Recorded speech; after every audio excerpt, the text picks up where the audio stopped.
خوش آمدید کہتے ہیں آپ کو۔ علماء کرام کے ساتھ ہماری یہ نشست ہوتی ہے جس میں آپ کے سوالات ہوتے ہیں، علماء کرام کے جوابات ہوتے ہیں، اور یہ ٹیلی فون نمبر آپ کی اسکرینس پر آ رہا ہوگا، آتا رہے گا، کہ جس میں آپ بذریعہ وائس نوٹ یا ویڈیو اپنا سوال بھیج سکتے ہیں علماء کرام کے لیے۔ جناب قبلہ مفتی اکمل صاحب اور مولانا ڈاکٹر محمد رضا دادانی صاحب تشریف فرمائیں۔ ہم بڑھتے ہیں پہلے سوال کی جانب۔ جناب السلام علیکم۔ السلام۔ میرا سوال علماء سے ہے کہ میں آسٹریلیا میں رہتی ہوں، اور اگر میں یہاں گھر لینا چاہوں جو کہ انٹرسٹ پہ ملتا ہے، انٹرسٹ فی نہیں ملتا، تو کیا اس میں اسلام میں اس کی کوئی گنجائش ہے؟ ٹھیک ہے، باہر رہتی ہیں، گھر لینا چاہتی ہیں، اور وہاں کا سسٹم اس طرح کا ہے بہت سارے ممالک کا کہ انٹرسٹ کے بغیر ممکن نہیں ہے، کیا کریں؟ اعوذ باللہ من الشیطان الرجیم، بسم اللہ الرحمن الرحیم۔ دیکھیں، ایک چیز ہوتی ہے ضرورت، ایک حاجت ہوتی ہے۔ ضرورت اس کیفیت اور حالت کا نام ہے کہ جس میں اگر انسان کوئی فعل نہ کرے یا کسی کام کو ترک نہ کرے تو جان، مال، عزت، آبرو، دین کے ہلاک ہونے کا یقین ہو۔ ٹھیک، جب یہ کیفیت ہوتی ہے تو ضرورت کہلاتی ہے۔ جیسے 4 دن کا فاقہ ہے، مرا ہوا گدھا ہے، نہیں کھائیں گے تو ہلاک ہو جائیں گے، تو یہ پھر شرعاً جائز ہو جاتا ہے ضرورت کے موقع پر۔ صحیح ہے۔ حاجت کا مطلب یہ ہوتا ہے کہ ایسی حالت طاری ہوتی ہے کہ جس میں ہلاکت تو نہیں ہوتی، لیکن ان چیزوں کے بغیر، یعنی کسی چیز کے بغیر کسی فعل کو ترک کرنا یا فعل کو کرنا، ہم شدید مشقت میں مبتلا ہو جائیں گے، اسے کہتے ہیں حاجت۔ سود چونکہ حرام قطعی ہے، لہذا یہ ضرورت کے موقع پر تو بقدر ضرورت جائز ہو سکتا ہے، لیکن حاجت کے موقع پر نہیں ہو سکتا۔ اچھا، اوکے اس اوکے تفصیل کے بعد جواب یہ ہے کہ جو ذاتی مکان ہے وہ حاجت میں آتا ہے، ضرورت میں نہیں۔ ٹھیک، کہ ضرورت مطلقاً ایک مکان وداؤٹ اینی کنڈیشن، اپنا ہو، کرائے کا ہو، اگر نہ ہو تو فٹ پاتھ پہ رہیں گے، ہلاک ہی ہوں گے۔ تو چونکہ حاجت تو کرائے کا مکان، ضرورت تو کرائے کا مکان بھی پورا کر رہا ہے، اب ذاتی مکان حاجت میں آتا ہے، اور ہمارے نزدیک حاجت میں سود شرعاً جائز نہیں ہے، لہذا ہم کہتے ہیں کہ یہ۔ لیکن اس کے باوجود جو باہر کے ملک ہیں ان میں ایک بحث ہے کہ کیا یہ دارالاسلام ہیں، یہ دارالحرب ہیں، یا حقیقتاً دارالکفر ہیں اور حکماً دارالاسلام ہیں۔ اس لیے علماء کی 2 رائے ہو گئیں۔ اب اس تفصیل میں جاؤں گا، بہت لمبی بات جائے گی۔ جب 2 رائے ہو گئیں تو ہم اس کو منع کرتے ہیں، لیکن ہم لوگوں کے لیے اسپیس رکھتے ہیں۔ ہم کہتے ہیں اگر کوئی عالم دین، صحیح مفتی صاحب آپ کو پرمیشن دے دیں تو ان کی اجازت کے بعد بالکل آپ کر سکتے ہیں، کیونکہ اللہ نے اسی کا آپ کو مکلف بنایا ہے۔ فَاسْأَلُوا أَهْلَ الذِّكْرِ إِن كُنتُمْ لَا تَعْلَمُونَ، اگر تم نے جانتے تو اہل علم سے کویسچن کرو۔ آپ وہیں کے کسی اچھے مستند مفتی صاحب سے فتویٰ لے کر بالکل کر سکتے ہیں۔ بڑا آپ نے بالکل ساری واضح بات بتا دی۔ بالکل مولانا صاحب فقہ جعفریہ کے مطابق کیا ہے؟ اصولی طور پہ بات یہی ہے کہ ظاہر ہے کہ سود کی حرمت میں تو کوئی شبہ ہو ہی نہیں سکتا، لیکن جو معاملات وہاں کے بیرون ممالک میں خاص طور پر ہیں، امریکہ میں، کینیڈا میں، یورپ میں، آسٹریلیا میں، جیسا کہ انہوں نے فرمایا، وہاں پر معاملات اس طرح کے ہو گئے ہیں کہ تقریباً اب عام عوام کے لیے، یعنی کوئی بہت ایکسٹرا آرڈنری پیسے والا ہو تو الگ بات ہے، ورنہ عوام میں سے جو بھی افراد گھر وغیرہ بنانا چاہتے ہیں تو ان کے لیے اس بات کے سوا کوئی امکان نہیں ہے کہ وہ اسی پروسیس کے تحت باقاعدہ وہ مارٹگیج کروائیں اور اس کے پھر اپنے گھر کو حاصل کر سکتے ہیں۔ تو فقہا اس کے اندر اس تفصیل کے ساتھ، جس کے لیے ان کو بہرحال وہاں پہ مقامی عالم دین سے رابطہ کرنا چاہیے، لیکن یہ کہ بہرحال گنجائش موجود ہے کہ وہ مکان بھی لے سکتے ہیں، گاڑی بھی لے سکتے ہیں۔ بالکل ٹھیک ہے، بالکل۔ اب یہ ظاہر ہے اب یہاں اس نشریات کا جتنا وقت ہوتا ہے اس کے مطابق یہ بہت جامع جواب دونوں حوالوں سے دے دیا گیا ہے۔ اگلا سوال چلے گا۔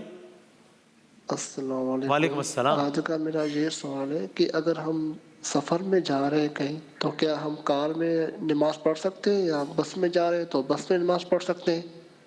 سفر میں جا رہے ہیں تو گاڑی میں، بس میں نماز پڑھ سکتے ہیں؟ عام طور پر سفر میں جب بھی کوئی جا رہا ہوتا ہے، جیسے بس کی جو بات کی انہوں نے، تو بس والے عام طور پر لمبا جو سفر ہوتا ہے اس میں کہیں نہ کہیں گیپ کرتے ہیں، یعنی کبھی کھانے کا وقفہ ہو جائے گا، اتنا لمبا سفر ہو رہا ہے، 10 12 گھنٹے کا سفر ہو رہا ہے، تو اسی دوران جب کہ وہ گیپ کریں وہیں پر وہ نماز کا اہتمام کر لیں۔ اور چونکہ جمع بین الصلاتین کی ہمارے یہاں تو ویسے بھی گنجائش موجود ہے، سفر میں تو اور زیادہ اس بات کا امکان پیدا ہو جاتا ہے، تو ظہر اور عصر کی جو نماز ہے اس کو پیدر پہ پڑھا جا سکتا ہے۔ ظہر پڑھ لیں، پھر اس کے فوراً بعد عصر پڑھ لیں، اسی طرح سے اگر مغرب کا ٹائم ہو گیا تو مغرب پڑھ لیں، اس کے فوراً بعد عشاء کو پڑھ لیں، تو اس طریقے سے ان کی نماز کا یہ مسئلہ حل ہو جائے گا۔ ٹرین کے اندر ممکن ہے کہ اس طرح کی فیسلٹی اویلیبل نہ ہو، تو پھر ٹرین کے اندر جب ٹرین چل رہی ہے اسی میں اس طرح سے کہ ایک سکون کے ساتھ وہ کم سے کم اپنا نماز پڑھنے کا اہتمام کر لیں، اور اپنے موبائل کے ذریعے سے اس بات کا اندازہ کر لیں کہ کس طرف خانہ کعبہ ہے، قبلہ کی طرف رخ کر لیں اور اپنی نماز پڑھ لیں۔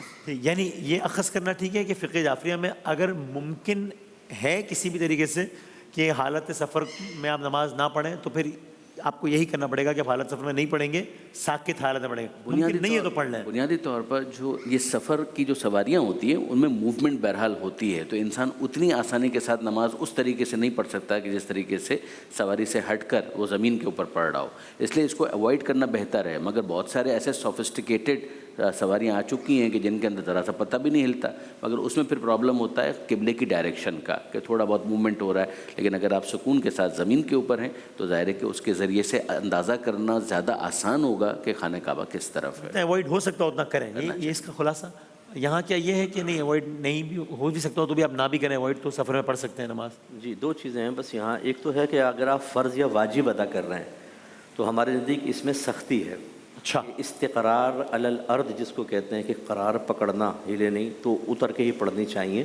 جیسے حضرت نے فرمایا کہ اگر یقین ہے کہ ٹرین اسٹیشن پہ رک جائے گی یا بس کسی اسٹاپ پہ رکے گی تو ویٹ کریں اور اتر کر یہ نمازیں پڑھیں۔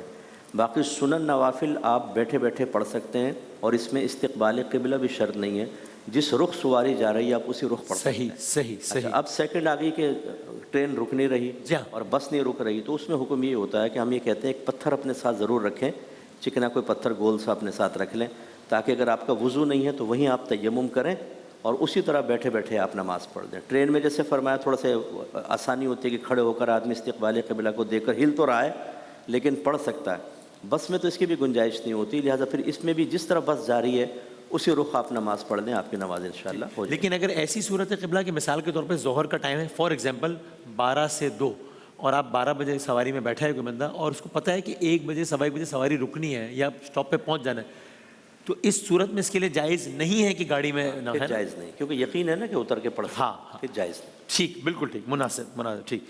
چلائے گا جی، اگلا سوال چلائے گا۔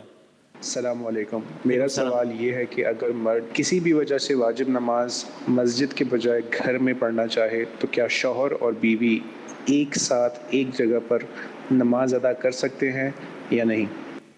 ٹھیک، دیکھیں پہلی بات تو یہ کہ مرد اگر قدرت رکھتا ہے تو ہمارے فقہ حنفی میں جماعت واجب عین ہے۔ واجب عین کا مطلب ہر عاقل بالغ مسلمان مرد کے اوپر لازم ہے کہ مسجد میں جا کے نماز ادا کرے۔ صحیح ہے۔ اگر کوئی شرعی عذر نہیں ہے تو گھر میں پڑھنے سے نماز ہو جائے گی لیکن ترک جماعت کا گناہ ضرور ہوگا۔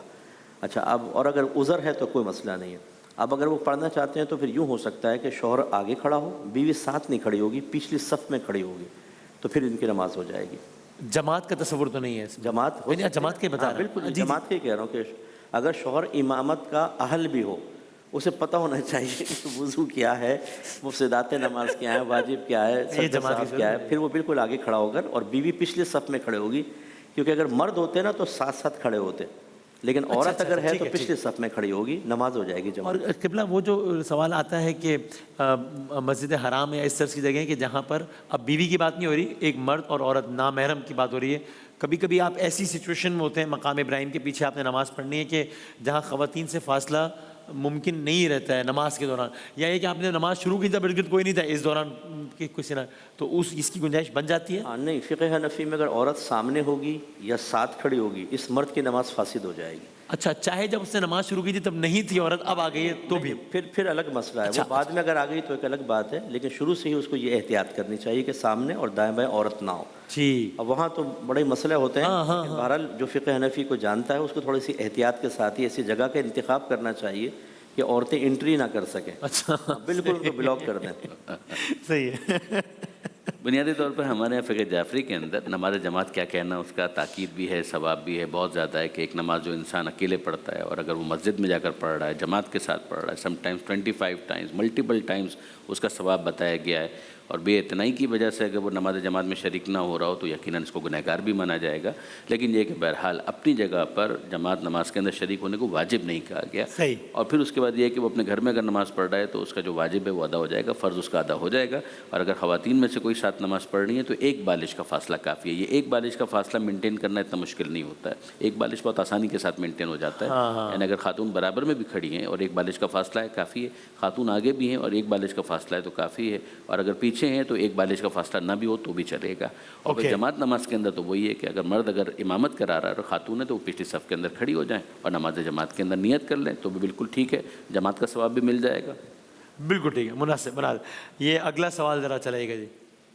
کہ کیا ہم